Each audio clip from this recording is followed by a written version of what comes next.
Hi folks, it's John from lastchanceautorestore.com. I'd like to share with you a very brief update. This is the 1974 Ford Gran Torino. So this is the Starsky Hutch Tribute Car.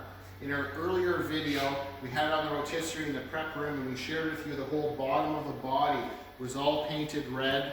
And we had mentioned that the next step is going to be to get it off the rotisserie and set it on the frame. And that's the stage we're at right now. So this is kind of an exciting time. We've got the motor mounts set and ready. It's always a big turning point on the restoration is when you have the bodywork, all the metalwork done, and the bottom of the chassis painted. So now we'll be able to set it. The guys have got it all lined up to set it down on the frame. We're going to put it in the correct location, and then we know the whole underside is done.